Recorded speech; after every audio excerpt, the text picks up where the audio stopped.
s'asseoir pour évaluer les choses avec le Seigneur et découvrir des choses qu'il faut faire ou il ne faut pas faire.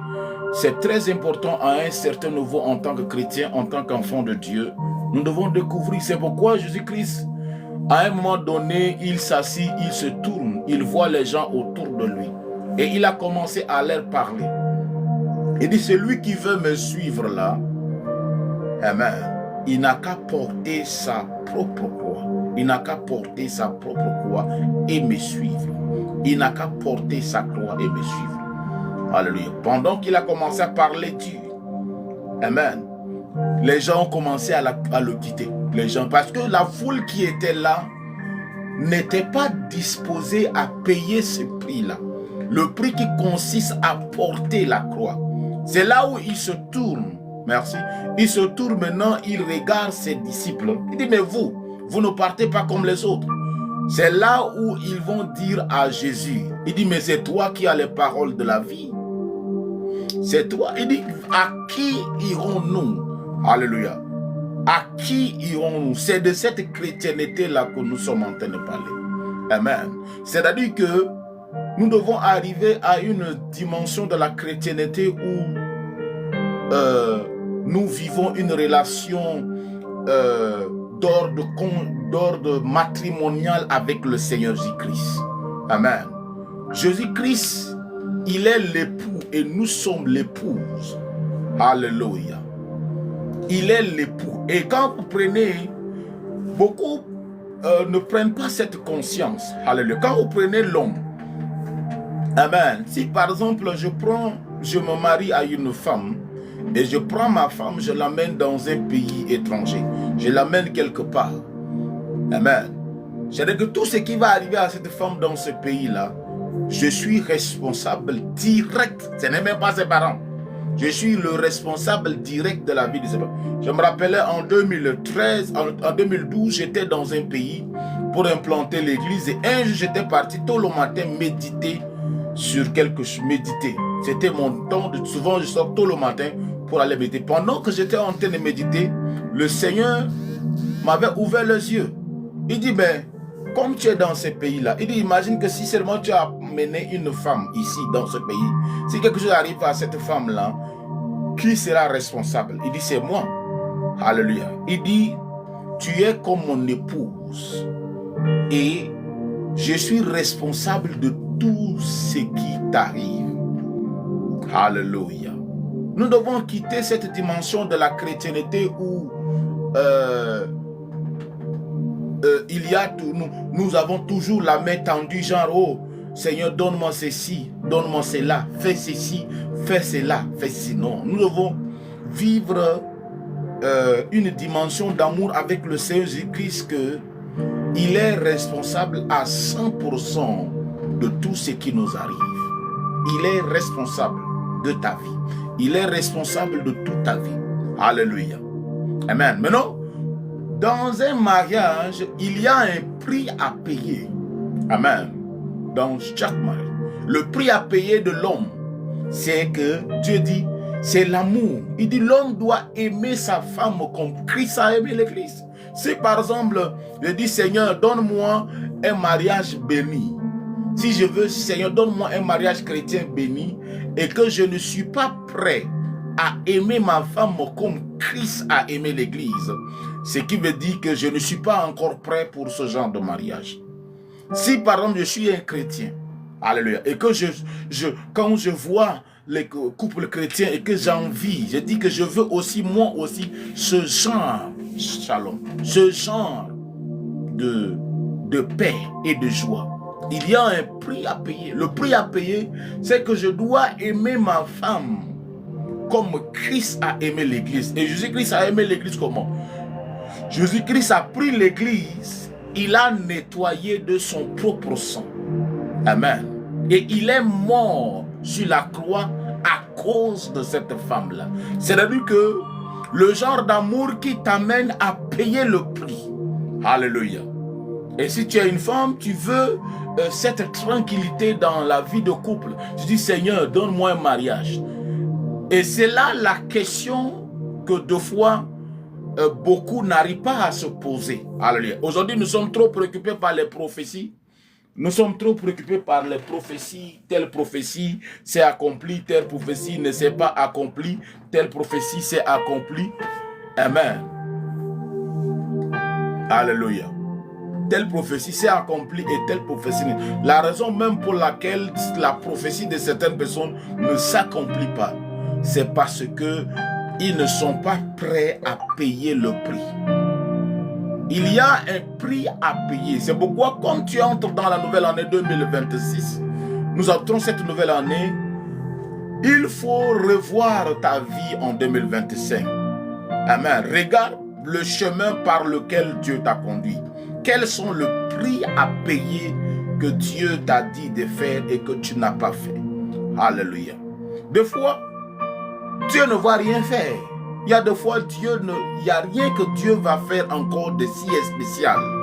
Des fois, Dieu a déjà établi tout le protocole. Il a tout établi. Tout est accompli à la croix. Il suffit juste que nous acceptons de prendre la responsabilité, shalom. Nous acceptons de prendre la responsabilité avec Dieu. De payer le prix avec Dieu. Et quand je parle de payer le prix n'a rien à voir avec...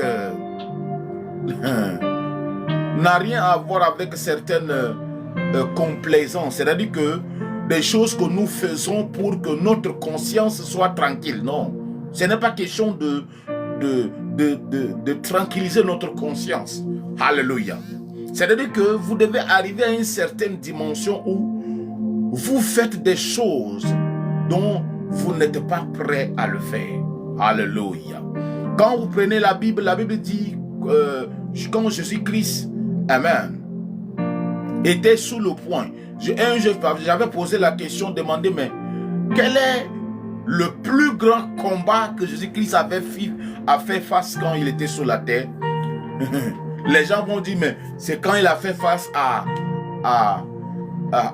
Pilate ou à Hérode, ou quand il a fait face aux démons de l'enfer. Quand il dit non, c'était lorsqu'il était sur le point d'aller à la croix.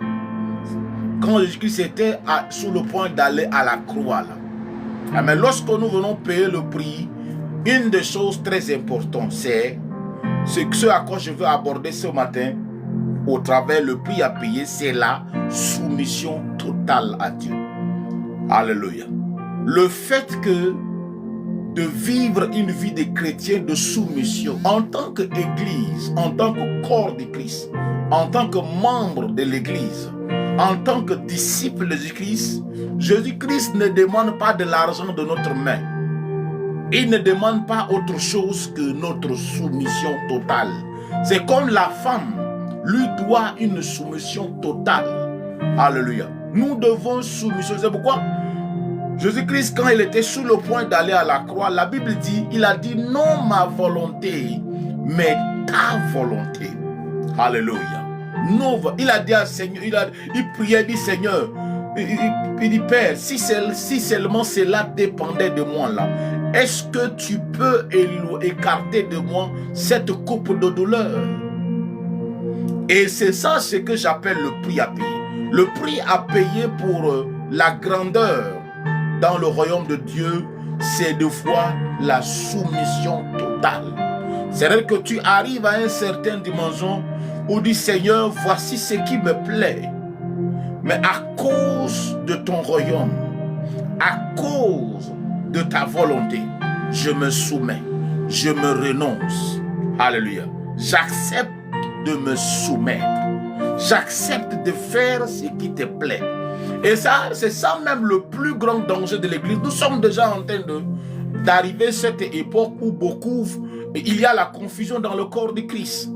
Il y a beaucoup de chrétiens qui ne savent pas réellement. Aujourd'hui, il y a certains chrétiens, ce n'est pas le diable qui est leur ennemi. Eux-mêmes, ils sont l'ennemi des promesses de Dieu dans la vie. Pose-toi des questions. Pourquoi les promesses de Dieu ne s'accomplissent pas dans ma vie? Pourquoi la Bible ne devient pas une réalité? Pourquoi? Pourquoi? Un jour, Jésus-Christ a posé la question à ses disciples, mais il dit, lorsque je vous ai envoyé sans rien là, avez-vous manqué de quelque chose? Amen. Parce que quand il les a envoyés, premièrement, il a dit, ne prenez rien. Alléluia. Ne prenez rien.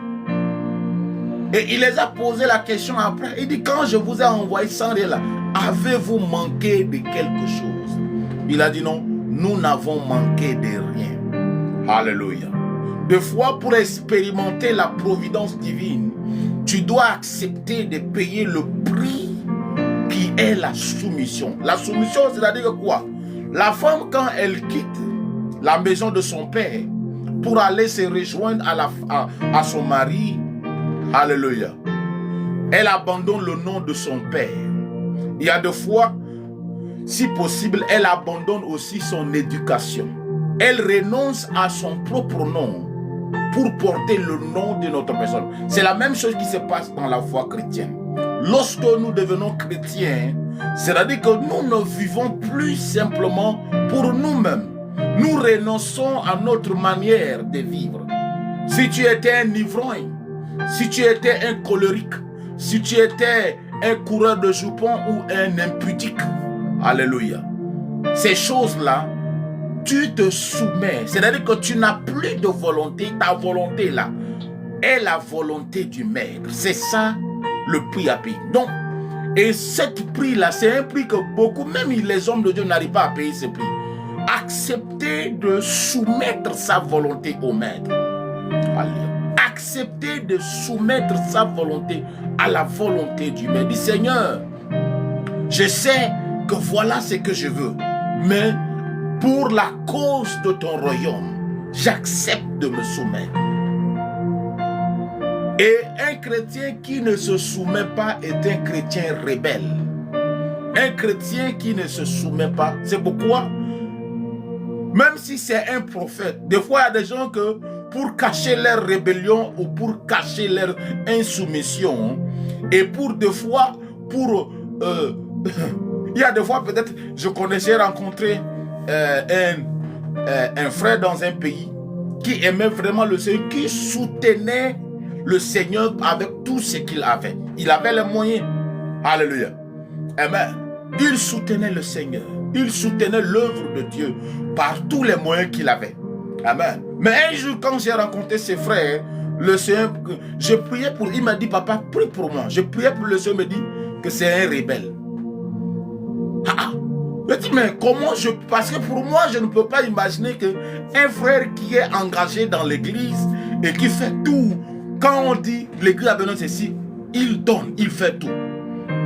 Mais le Seigneur me dit que c'est un rebelle. Je lui ai dit, frère, je vais te dire la vérité, mais voici ce que le Seigneur me dit que tu es un rebelle.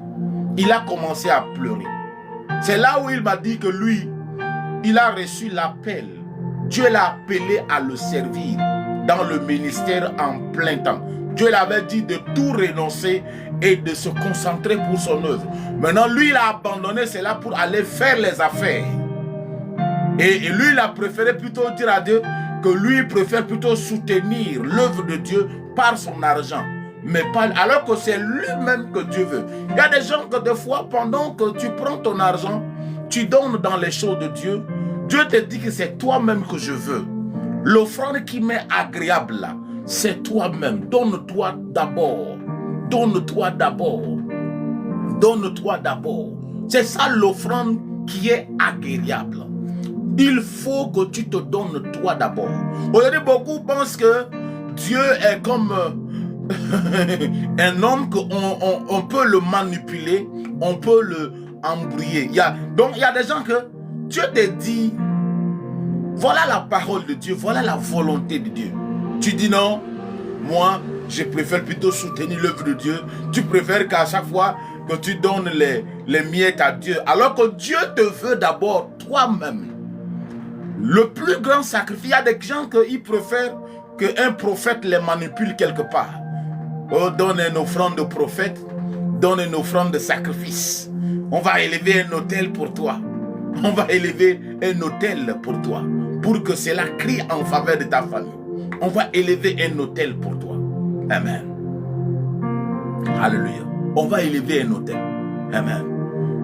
Alors que l'autel, le sacrifice que tu dois déposer, des fois le prophète peut te dire que non, dépose ta voiture, dépose ta maison, dépose ton argent. Alors que le sacrifice que tu dois offrir sur cet autel-là, c'est toi-même. C'est pourquoi Paul dit dans Romains 12, il dit offrez vous-même comme un sacrifice vivant. Comment? Voilà, la foi, le défi de la chrétienté de notre temps, c'est de devenir un sacrifice vivant. Il n'y a rien que tu ne peux pas donner à Dieu si tu as déjà donné ta vie à Dieu. Si tu t'es, alléluia. And amen. Alléluia. Amen. Il faut te sacrifier. Gloire à Dieu. Il faut que tu deviennes toi-même. Décide, dit Seigneur, qu'en 2026 là, je ne veux pas seulement donner des offrandes de sacrifice, mais je serai moi-même un sacrifice vivant. Il dit, Paul a dit, ainsi cela sera de votre part un culte agréable à Dieu. Un culte agréable à Dieu. Un culte agréable à Dieu. Un culte agréable à Dieu. Un culte agréable à Dieu. Alléluia. C'est-à-dire que des fois, quand nous partons à l'église, nous pensons que, oh, que le culte a été merveilleux. Mais Dieu peut dire que non, ce culte-là n'est pas agréable parce que c'est donné par des païens. C'est donné par des gens charnels. Amen. Alléluia. Le culte agréable et raisonnable, c'est lorsque un chrétien décide d'être lui-même un sacrifice vivant. Alléluia. Que le Seigneur t'accorde la grâce qu'en cette année 2026 là, que tu deviennes toi-même un sacrifice vivant. Alléluia. Que tu deviennes un sacrifice. Paul a dit à un moment donné que j'aimerais qu'avant que vous puissiez faire des dons là, donnez-vous d'abord vous-même. Aujourd'hui, nous avons beaucoup de chrétiens charnels, des païens dans le Christ, qui se sont juste convertis. Alléluia. Amen. Ce que Dieu demande de toi pour l'année 2026, pendant que je priais par rapport à l'année 2026, le Seigneur m'avait donné une prophétie tellement compliquée, et quand j'avais partagé avec certaines personnes dans le groupe, c'était choquant. Amen. Le Seigneur m'avait dit clairement qu'en 2026, que les choses vont devenir encore plus difficiles et que beaucoup vont tomber. Ah. Amen. Il dit beaucoup vont tomber.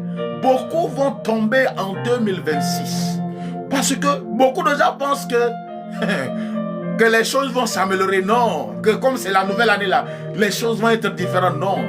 Les choses seront tellement difficiles en 2026. Les difficultés qu'on a vues dans les années 2025, 2024, 2023 là, ne seront pas comparées à des difficultés de 2026. C'est pourquoi, en tant que chrétien, et le Seigneur me dit pourquoi il va permettre il va permettre à ce que cette difficulté-là atteigne même l'église. Alléluia. Amen. Que cette difficulté-là atteigne même l'église. Alléluia. Donc, il ne faut pas te dire que non, que les choses vont être mieux, que les choses vont s'améliorer, que les choses vont devenir un peu mieux. Alléluia. Non. Les choses vont devenir difficiles. Tellement difficiles. Et le Seigneur me dit qu'au milieu de ces choses-là, qu'il sera toujours près de ceux qui vont se confier en lui. Amen. Alléluia. Amen. Merci beaucoup. Que le Seigneur vous bénisse. Amen. Il y aura des moments difficiles. Les choses vont devenir tellement compliquées. Mais au milieu de toutes ces difficultés-là, il faut s'accrocher au Seigneur. Les gens qui auront le genou à terre devant Jésus-Christ. Les gens qui deviendront un sacrifice vivant.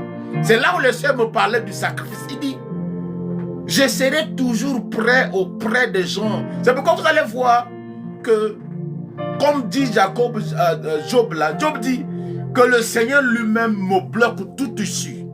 Il y a des chrétiens que ça ne serait plus simplement le diable qui sera leur problème.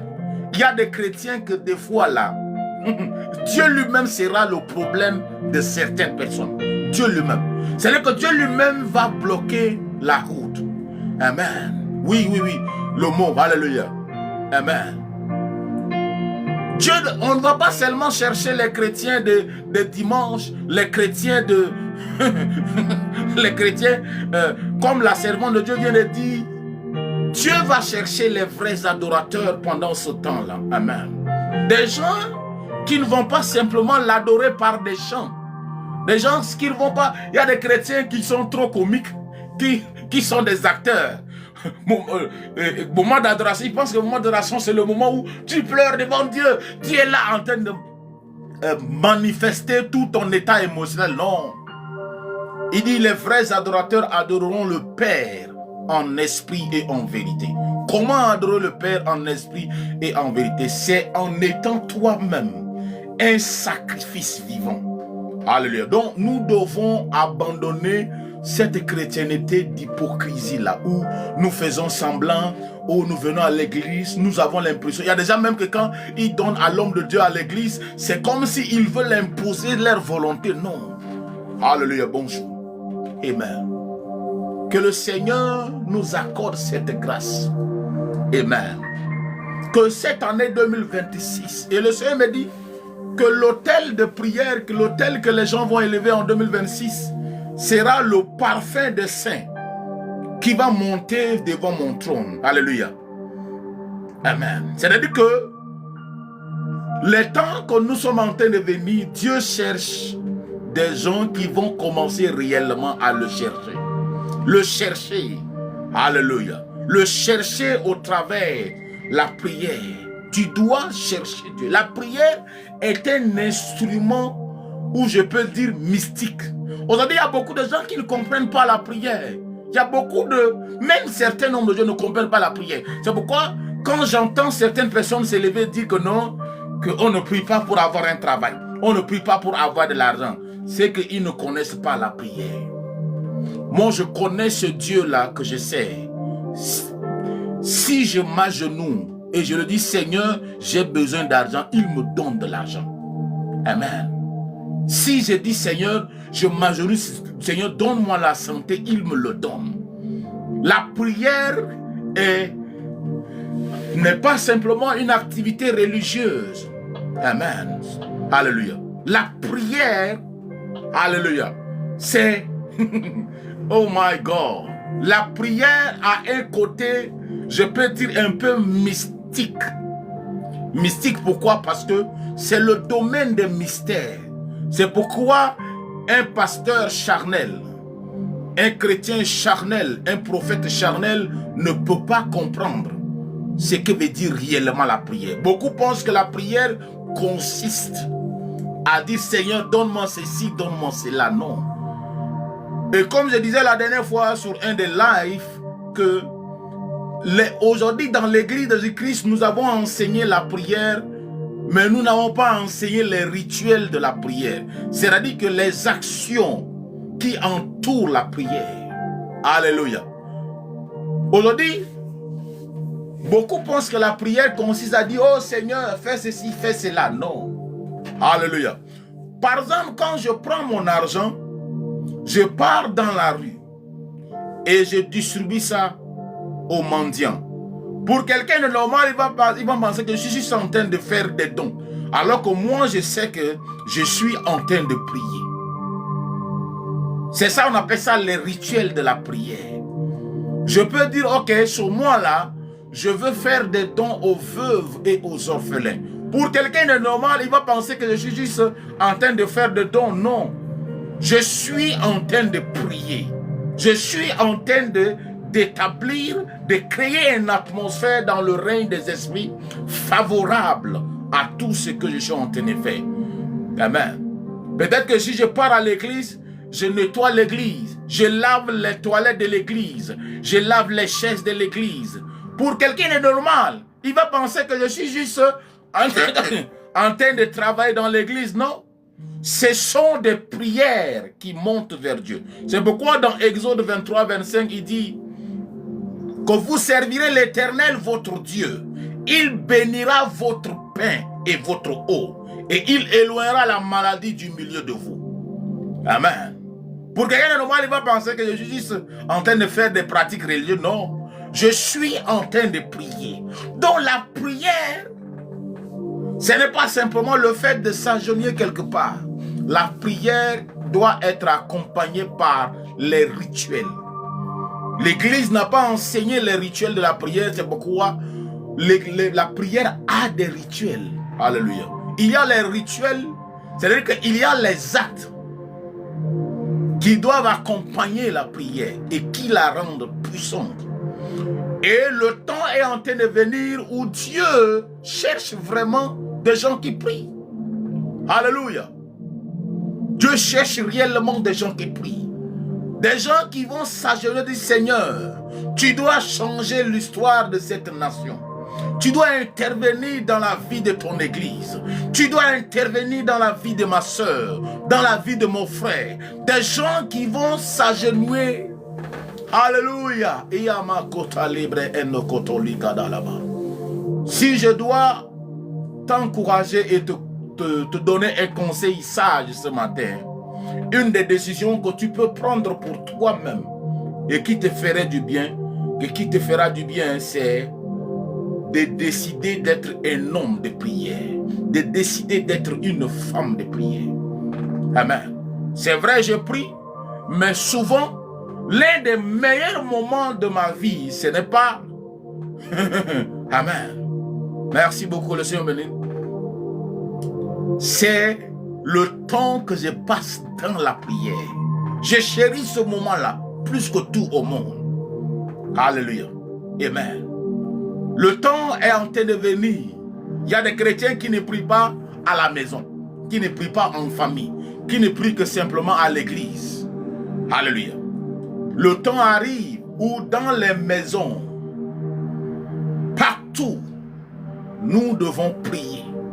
Alléluia. Parce que les temps qui sont en train de venir devant nous ne sont pas des temps faciles. Alléluia. S'il y a une seule prière que je peux faire pour toi, que Dieu déverse sur ta vie l'esprit de supplication et de prière. Dis, Seigneur, je veux encore prier. Fais de moi un homme de prière. La Bible dit que je cherche un homme qui va se tenir à la brèche. Amen. Pour que je ne puisse pas détruire cette nation. C'est-à-dire qu'il y a des gens qui doivent se tenir à la brèche. Alléluia. C'est dit, Seigneur, aide-moi à prier. Je veux prier véritablement. La prière, c'est tout ce qu'il te faut. C'est l'arme la plus puissante. Alléluia. Amen. Et le dernier point, avant que nous abordons le prophétique ce matin, c'est-à-dire que c'est l'arme de l'amour. Alléluia. Parce que la Bible dit que dans les derniers temps, l'amour du plus grand nombre se refroidira. Alléluia. Il n'y a pas l'amour dans certaines églises. Il y a des églises que l'amour a disparu. L'amour a disparu dans certaines églises. L'amour, Jésus a dit, lorsque il y aura l'amour entre vous, on saura que vous êtes de moi. On saura que vous êtes de moi. Ce n'est pas que quand vous allez prophétiser, quand vous allez faire des miracles, quand vous allez porter des titres apôtre, pasteur, apôtre, prophétesse. Non, il dit, quand on verra qu'il y a l'amour, on saura que vous êtes de moi. Alléluia. C'est-à-dire que l'une des armes qu'on va utiliser même pour gagner les âmes dans le dernier jour, c'est l'amour. C'est notre capacité à aimer. C'est ta capacité à aimer. Le plus grand défi à relever, c'est aussi d'aimer. Et le genre d'amour qui te pousse même à aimer ceux qui te font du mal. C'est ça le chrétien. Le chrétien n'est pas celui qui aime celui qui le fait du bien. Non. Le chrétien est celui qui aime même son ennemi.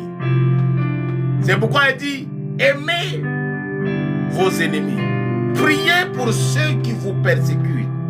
Bénissez ceux qui vous maudissent. C'est vrai que cet amour-là, ce n'est pas le domaine de l'homme. Parce que l'homme, naturellement, il aime ou elle aime toute personne où son esprit accepte.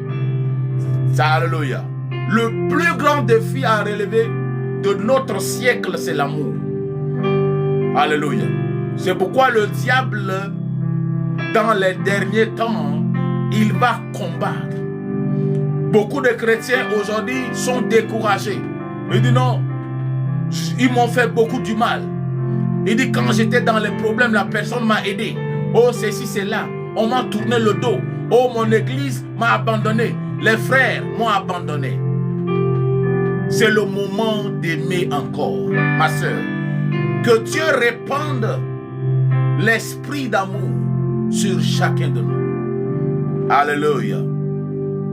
Amen. Que nous soyons connectés par l'esprit d'amour. Que cet amour-là soit visible par les gens de dehors. Que cet amour-là soit visible par les gens de dehors. Alléluia. Que le Seigneur redévisse dans ton cœur la capacité d'aimer. Cette capacité-là est en train de quitter le cœur de beaucoup de gens. C'est vrai que nous vivons dans un temps où il y a la trahison, il y a le faux, il y a l'hypocrisie, il y a la méchanceté. Mais au milieu de ces choses-là, nous sommes encouragés à aimer. Nous sommes encouragés à aimer. L'amour a beaucoup de avantages. La Bible dit que les prophéties vont partir, toutes ces choses-là vont partir, mais ce qui va rester, c'est la charité, c'est l'amour. Alléluia.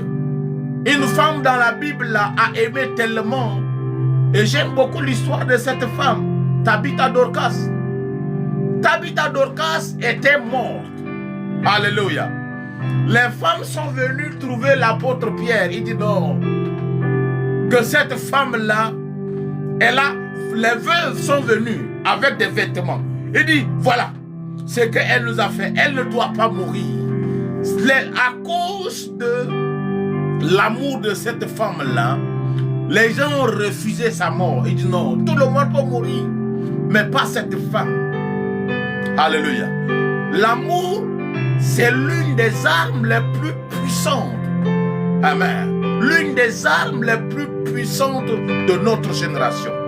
Nous devons ramener l'amour dans l'église. Nous devons ramener l'amour dans l'église. Sans l'amour, la chrétienté devient juste comme une religion comme toute autre. Alléluia. Sans l'amour, la chrétienté devient une religion.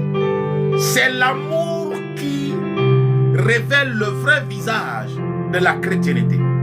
Ta capacité à aimer, ta capacité à montrer l'amour, ta capacité à démontrer l'amour. Aujourd'hui, le cœur de l'homme, le cœur des gens devient de plus en plus dur. Amen. Amen. Bonjour, servant de Dieu. Il y a beaucoup qui n'arrivent plus à aimer. Alléluia. Il n'y a plus l'amour dans nos églises. Il n'y a plus l'amour. Alléluia. L'amour doit être en réalité la vraie identité. Maintenant, j'ai abordé l'amour pour son prochain, mais aussi l'amour pour Dieu. 1 Roi, chapitre 3, verset 3. La Bible dit que Salomon aimant l'Éternel. Et dans 1 Corinthiens 2, 9, la Bible dit des choses que l'œil n'a point vues, des choses que l'oreille n'a